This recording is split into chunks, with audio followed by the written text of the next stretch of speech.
प्रार्थना करते हैं खुदा। पवित्र आत्मा के द्वारा इनकी अगुवाई कर प्रभु जी, वचनों पे चलने पिता परमेश्वर, पवित्र आत्मा की सहायता प्रदान कर खुदा बन। ये जब वचन पढ़ते हैं पिता, वचनों के द्वारा इनका हृदय में पिता परमेश्वर उतरने पाए खुदा बन। ये तेरी इच्छा पर पिता चलने वाले हो। आप सभी को जय मसीह की। मेरे प्रियो, आप सभी के लिए मैं लेकर आ गया हूँ इस वीडियो में आप सभी के लिए वचन, और ये कह रहा हूँ ये वचन आपके जीवन में आशीष को लेके आने जा रहा है।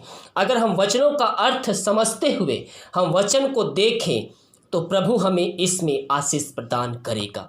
तो आज के मन के लिए हम देखते हैं पहला यूहन्ना उसके 2 अध्याय के हम 15 पद से देखेंगे। तो वहाँ पास लिखा है, संसार से प्रेम ना करो। हालेलुया। यहाँ पास कहता है, तुम ना तो संसार से और ना संसार में किसी वस्तु से प्रेम रखो। यदि कोई संसार से प्रेम रखता है तो उसमें पिता का प्रेम नहीं है।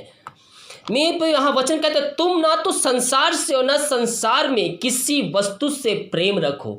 यानी कि जो वस्तु हमें आकर्षित करती है, हमें उसके प्रति लालच आता है, हमें उससे प्रेम नहीं करना है। हमें प्रभु से प्रार्थना करना है कि प्रभु जब तेरी इच्छा हो, जब इच्छा हो वो मेरे जीवन में आशीष को उड़ेल। बहुत से भाई बहन बड़े बड़े सपने देखते हैं कि मैं गाड़ी लूँगा, घर लूँगा, और दूसरों को देखेंगे, दूसरे की आशीष को देखेंगे, और वो भी उस आशीष को प्राप्त करने के लिए इस संसार में तरह तरह के कार्य करेंगे जो उनको नहीं करना चाहिए। हालेलुया। इसीलिए जब भी हम किसी चीज़ की हमें लगता है कि हमें आवश्यकता है, हम प्रभु को उपस्थिति में बैठकर उस विषय को प्रभु को उपस्थिति में हम रखें और प्रभु से प्रार्थना करें, प्रभु अगर तेरी इच्छा है तो ये मेरे जीवन में आशीष को उड़ेल दे। और उस विषय के लिए हम प्रभु के सम्मुख लगातार हम प्रार्थना करते रहें। हालेलुया। यहाँ पर कहता है, तुम ना तो संसार से और ना संसार में किसी वस्तु से प्रेम रखो। यदि कोई संसार से प्रेम रखता है तो उसमें पिता का प्रेम नहीं है। ये पियो, हम किसी एक से ही प्रेम कर सकते हैं। अगर हम प्रभु से प्रेम करेंगे तो हम उसके वचनों पे चलेंगे, हम उसकी आज्ञाओं पे चलेंगे। लेकिन हम जब संसार से प्रेम करेंगे तो हम प्रभु से अलग हो जाएंगे।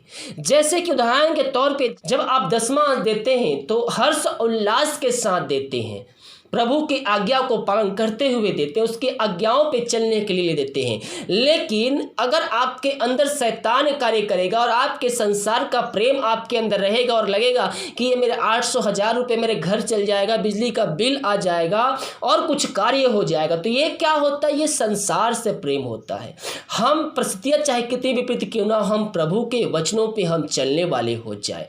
हमें प्रभु के वचनों पे चलना है और हर एक बातें हमें प्रभु की ऊपर सौंपना है। वो हमारे हर एक घटी कमी को वो पूरा करेगा। हालेलुया। और आगे कहता है, क्योंकि जो कुछ संसार में है अर्थात शरीर की अभिलाषा, आंखों की अभिलाषा और जीविका का घमंड पिता की ओर से नहीं परंतु संसार की ओर से है। संसार और उसकी अभिलाषाएं दोनों मिटते जाते हैं, पर जो परमेश्वर की इच्छा पर चलता है वह सर्वदा बना रहेगा। मैं क्या कहा मेरे प्रियो, हमें प्रभु की इच्छा पर चलना है। इस संसार में जो कुछ भी है वो सब मिट जाएंगी। हम आज अपने आप को जांचें, आज हम अपने आप को जांचें कि क्या हम आज रात यीशु आ जाएगा तो हम उसके साथ जाने का योग है या नहीं। यहाँ पास कहता है, संसार और उसकी अभिलाषाएं दोनों मिटते जाते हैं। इस संसार में जो कुछ भी है वो सब एक दिन खत्म हो जाएगा। जो आप धन दौलत कमा रहे हैं वो सब यहीं छूट जाएगा। लेकिन हमें अपने आप को जांचना है कि क्या हम स्वर्ग जाने के होल्ड में शामिल हैं या नरक के लायक हम अपने जीवन को बना रहे हैं।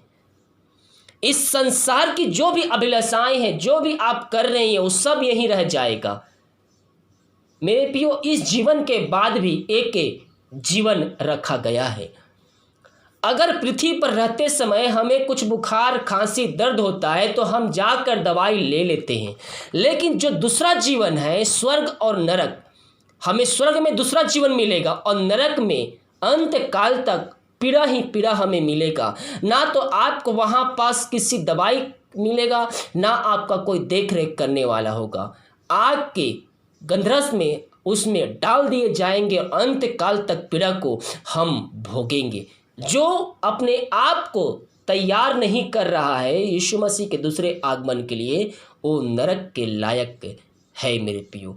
और वो में जाएगा तो दर्द में हमेशा तड़पते रहेगा और चिल्लाते रहेगा। लेकिन दूसरा जीवन है एक स्वर्ग, उसमें आनंद की भरपूरी है। वहाँ पर इकट्ठे होकर सब प्रभु की महिमा करेंगे, उसकी स्तुति करेंगे, उसकी आराधना करेंगे। तो हम अपने आप को जांचें कि क्या हम आज संसार से प्रेम करते हैं या हम परमेश्वर से प्रेम करते हैं। क्या हम उसकी आज्ञाओं से प्रेम करते हैं, क्या हम उसके वचनों पे चलते हैं, हम उसके वचनों पे प्रेम करते हैं। अगर आप प्रभु से, परमेश्वर से प्रेम करेंगे, उससे प्रार्थना करेंगे, तो ये संसार का जो प्रेम है ऑटोमेटिक ही खत्म होते चला जाएगा। हालेलुया। इसीलिए हमें हर एक परिस्थितियों से हमें प्रभु से प्रार्थना करना है। बहुत से लोग अपनी इच्छा को आगे रखते हैं, लेकिन प्रभु की क्या इच्छा है वो जानने की आवश्यकता नहीं करते हैं। मुझको ये चाहिए प्रार्थना में, तो मुझको वही चाहिए। लेकिन जैसे तैसे आपको मिल भी जाए तो आशीषें आपके पास बहुत दिनों तक टिकी ना रहेगी। आगे चलकर कुछ ना कुछ उसमें समस्याएं आ जाएगी, कुछ ना कुछ प्रॉब्लम्स आ जाएगा और आप उससे दूर हो जाएंगे। प्रार्थना देखने वाले, सुनने वाले इस वीडियो को बहुत से भाई बहन अपनी इच्छा पर चल रहे हैं, लेकिन परमेश्वर की क्या इच्छा है वो जानने की आवश्यकता नहीं रह रहे। अगर हम परमेश्वर की इच्छा पर चलने वाले हो जाए तो प्रभु की इच्छा हमारे जीवन में जब आती है तो हम और हमारा घर, हमारा जीवन आशीषों से भरपूर हो जाता है। हालेलुया। बहुत से लोग वीडियो को देख रहे हैं, परमेश्वर आपसे बातें कर रहा है मेरे प्रियो कि हम अपनी इच्छा नहीं, हम अपनी अभिलाषाओं के नहीं, बल्कि हम परमेश्वर की इच्छा पर चलने वाले हो जाएं, ताकि हम उसकी आज्ञा को पालन करते हुए अंत जीवन का सहभागी भी हम बन जाए।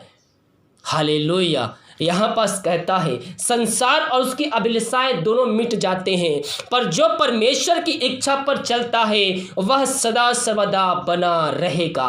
हाँ पिता, हम इन सारे भाई बहनों के लिए प्रार्थना करते हैं। पिता तेरी इच्छा इनके जीवन में पूरी होने पाए पिता, और तुझसे बातचीत करने वाले हो जाए खुदावन। हाँ पिता, इनकी इच्छा नहीं बल्कि तेरी इच्छा इनके जीवन में पूरी होने पाए खुदावन, यही हम तुझसे प्रार्थना करते हैं खुदा। पवित्र आत्मा के द्वारा इनकी अगुवाई कर प्रभु जी, वचनों पे चलने पिता परमेश्वर, पवित्र आत्मा की सहायता प्रदान कर खुदावन। ये जब वचन पढ़ते हैं पिता, वचनों के द्वारा इनका हृदय में पिता परमेश्वर उतरने पाए खुदावन, ये तेरी इच्छा पर पिता चलने वाले हो जाए खुदा, यही हम प्रार्थना करते हैं। मेरे प्रिय परमेश्वर बहुत से लोगों से बातें कर रहा है, वो अपनी इच्छा को पे चलना चाहते हैं, लेकिन परमेश्वर की क्या इच्छा है, उसकी क्या योजना है, वो जानने की आवश्यकता नहीं करते हैं। हम परमेश्वर से बातें करने वाले हो जाए, हर एक बातों में हम प्रभु के सम्मुख रखें और प्रभु से प्रार्थना करें, प्रभु तेरी इच्छा है तो ये जीवन में मुझको दे, मेरी इच्छा नहीं बल्कि तेरी इच्छा मेरे जीवन में पूरी हो। और जब मेरे प्रिय हम ऐसा करते हैं तो हमारा जीवन, हमारा घर आशीषों से भरपूर हो जाता है। पिता, इन सारे भाई बहनों को हम तेरे नाम से आशीष करते हैं, पवित्र आत्मा के द्वारा अगुवाई कर प्रभु जी, ताकि तेरी इच्छा पर ये चल सके खुदा, यही प्रार्थना करते। प्रार्थना सुना, धन्यवाद यीशु के नाम पिताजी, आशीष मांगते, सुन दया से ग्रहण कर, आमीन। हालेलुया। मेरे प्रियो, इस वीडियो को ध्यानपूर्वक सुनिए और जो वचन बताया गया है, इन वचन को, इस अध्याय को पढ़िए। परमेश्वर आपको इन वचनों के द्वारा बातचीत करेगा और आपको स्वर्गीय राज का वारिस बनाएगा। इस वीडियो को सभी शेयर कीजिए ताकि और भी लोग मसीह यीशु को जान सके। God bless you.